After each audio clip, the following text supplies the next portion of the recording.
to really understand and learn from you. But just before that, would like to go to the other panel members and hear from them about their journey as well, the way Shamla shared. So, Samir, would you like to make a very brief 3 minutes sharing on this? Sure. Thanks, Amita. And thank you, Shamla, for sharing a deeply personal story. My own story also goes back quite a bit. It's about 18 years ago. And just to set the context, this was 2004. I was about a year in to having started my own hedge fund with a partner. We were in slightly rocky business times. My mathematical models weren't working as well as they should have. We were also expecting our second child. My wife was 6 months pregnant at this point, and there was a fair amount of day-to-day stress in life. So we decided to take a vacation and fly from the Bay Area to Vancouver. On the flight, unfortunately, I had a retina detachment. So I, as was my norm, had gone up to sleep on the flight, woke up and realized I could not see out of one eye. It was a deeply stressful thing, but I did realize instantly what was happening because I had known about this. Anyway, so we stayed in Vancouver for a few days, had surgery, flew back to the Bay Area, and then I had a second detachment. Over the next 2.5 years, I regained and lost sight in that eye about 13 times. I had a total of 13 surgeries. And each surgery meant that I had to, after surgery, rest in a particular position. Often it meant lying face down for 18 hours a day, alone with my thoughts, right? So I have estimated that over those 2.5 years, I spent about 6 months lying face down, thinking about things. And as you can imagine, the universe this compels was you in situations where you're forced to think. exactly. There's a lot of negative thoughts that enter your mind at times like these, right? There is self-pity, there is anger, there is somebody, you're looking for somebody to blame for what has happened, right? You are also unsure about what will happen in the future. What I call the sort of the hope and then the clashing of the hope every time I could see and then not see was really interesting to deal with, right? I would wake up in the morning and we have the ceiling with lines on it, and I would look and see if I could see the lines. And I still do that, by the way, with my other eye, because I know that what happened in one eye could happen to the other at some point. But it really forced me to think about where I was, where I had to get to. When our son was born, when he would cry, I could not pick him up because I was not allowed to pick up anything heavier than a Coke can. So it was a very, very interesting, and very self-reflective time, because it forced me to really come to grips with who I was as a person. I had this identity. I was a mathematician. I was, an intellectual, and I had read and thought deeply about many things, but I had sort of never spent time thinking about myself. Right? In some sense, I was not a pilot till that moment when I got interrupted. And what I realized was that it's okay to feel negative feelings. Yeah. It's important to then express them in some way which is not destructive to yourself and the people around you. And then that gives you the sense of detachment, not to sort of pun on the word, of being able to analyze your own feelings without getting involved in them. Just if I may just add something beautiful you said. That's the crux of the whole thing that I love. The point is, when we accept something, we become less attached to it. Oh, it's beautiful. Absolutely. It's the deepest that you can say. And thank you for bringing that up. The more I reject something, the more I end up getting attached to it because it doesn't go. For children, when you say no, they will do it. Yeah, absolutely, Amita. And that's a very good point. And I'll just add that attachment is not absolute or perfect. It's a process, right?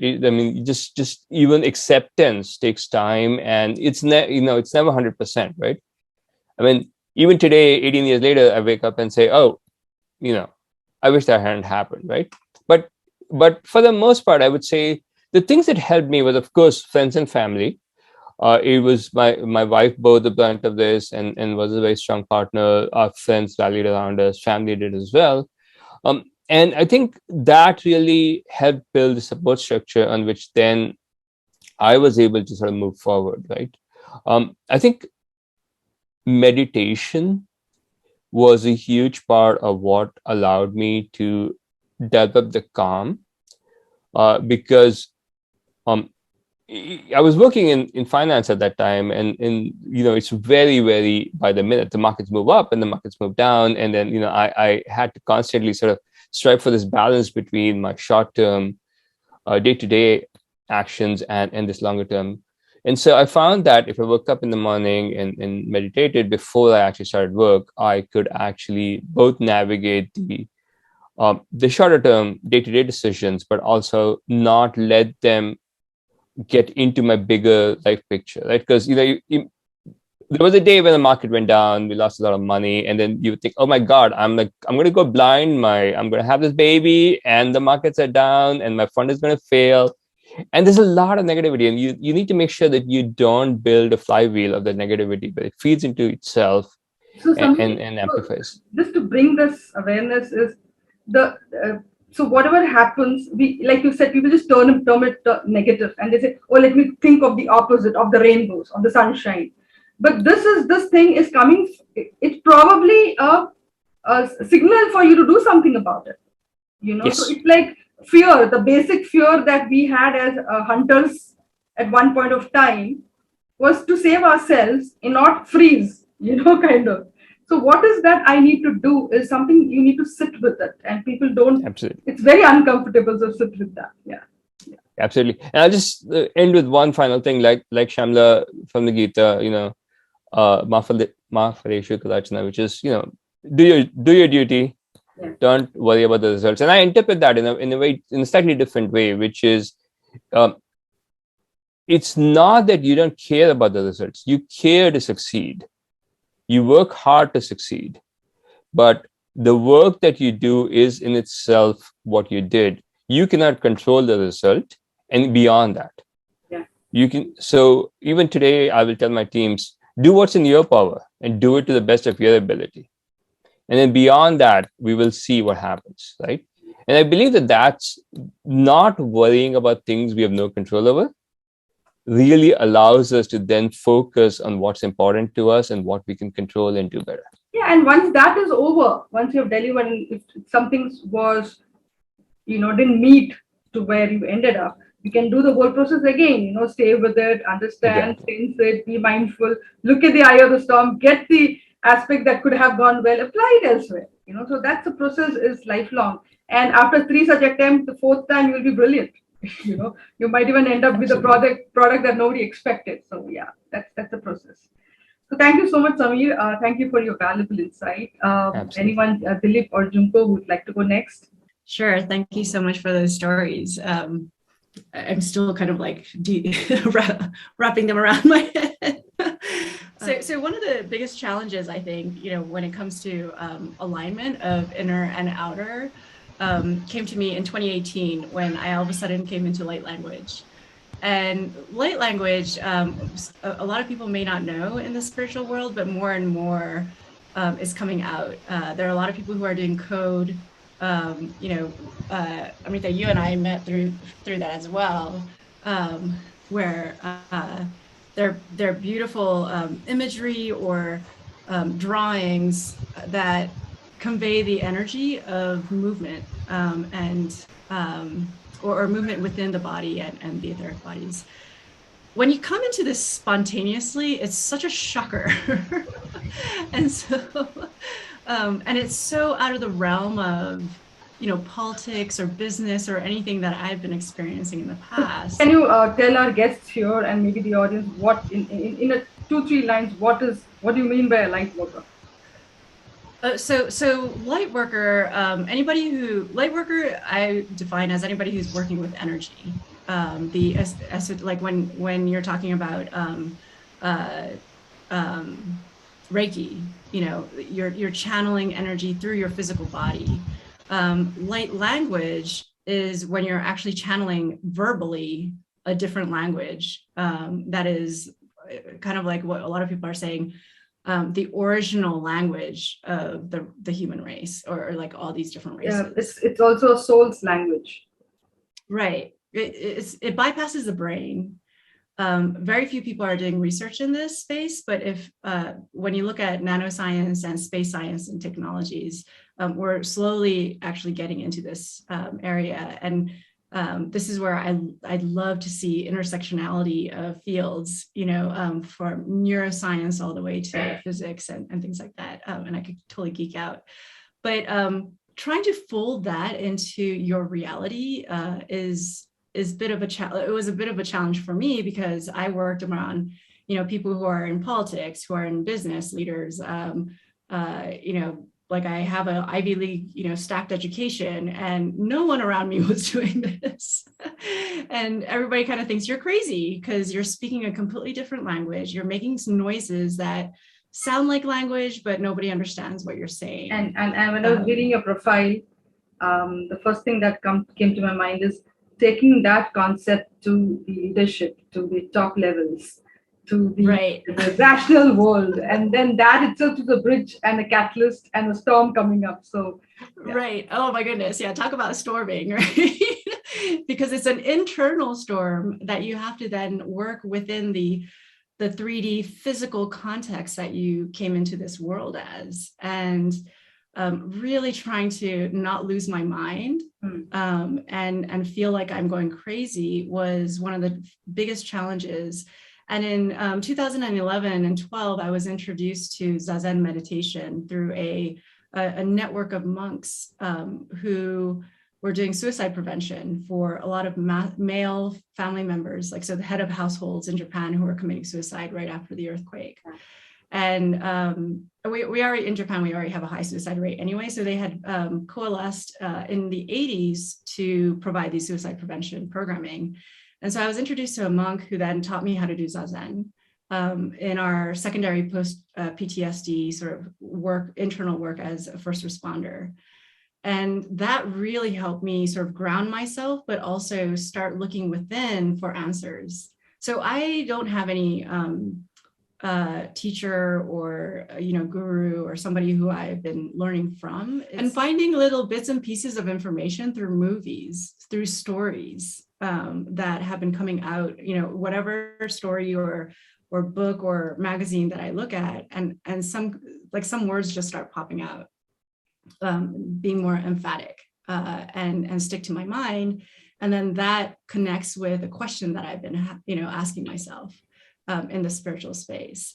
And so trying to integrate this into 3D, in more real material world of business has been a journey for me since 2018 particularly, but it's a non-linear process. Sometimes, I feel like I'm accelerating, and other times I'm like, okay, I'm going back I love the word non-linear, Jimko. The whole process that Samir, Shamla, and I'm sure Dilip also going to talk about how we evolve and stay with that inner self and work on. It's a non-linear, it's a parallel. Right. There's a lot of stuff like Samir said when he was lying in 2 months in the bed, and there are other aspects to take care, and how he evolves himself at the same time parallelly works that out. So that's a beautiful word you said, Jimko. Yeah. But it is a practice. It's a muscle that, just like any other training, it's a muscle. And so, some people, they accelerate really quickly just because they've exercised that muscle in other areas of their lives. Like, an athlete might be able to make the connection really quickly. Or, if you're an engineer and you're trying to learn a software language, you kind of know the process. Everyone has some kind of skill that they can translate into, learning it really quickly within, but again, being really kind to yourself. I think that's something that we've lost in business, in the real, what we call the real world. And so I try to bring the kindness back into the everyday, conversations that we have, speaking authentically, sharing, emotional, hits that I get. When you're speaking from this place of absolute authenticity, then the other person, that energy then reflects right back at you from that other person, and that other person then becomes also authentic with you. And this is your book talks about the inner and outer and embodying the being. It's really when you start, so your vocabulary of embodying the being, I call lived experience. if you have lived this experience and you viscerally feel something, then you're able to bring that into your conversations. So even if you don't energetically have, like for light language, you're speaking a different language and you're channeling a frequency, when you're speaking from this authentic place, then your soul is open. You're very heart-centered. So the inner experience, if it's authentic, the outer experience that you will get from people is also authenticity. So absolutely. Pure space that you get, yeah. And sometimes that could come out in a really interesting way of like, the other person actually telling you the truth that they didn't mean to tell you, and they reveal their side of the story that I don't think they actually realize that they're saying to you something that they don't want to share with you. And so it becomes like a really tricky thing where you have to really sit in integrity and honor that person's truth, no matter how you might interpret it through your ego. So those are things that I've been, integrating, but also learning how to teach other folks so that we don't really lose sight of the fact that we're here in this physical body with a very active mind. Junko, you're a classic example creative of having to live the storm to be able to drive home the point about their own challenges. So, to be able to bridge that gap of, being able to look beyond what's there in front of us, and not from the old beliefs or something. We work from authentic soul self, and the current understanding to the level that the corporate world also has gone is about servant leadership, of kindness in leadership, and that brings out the best in people. That's not everybody's cup of tea, and I'm sure a lot of leaders are like, no, this doesn't work. But like you said, practice and habit, nothing like it. Yeah.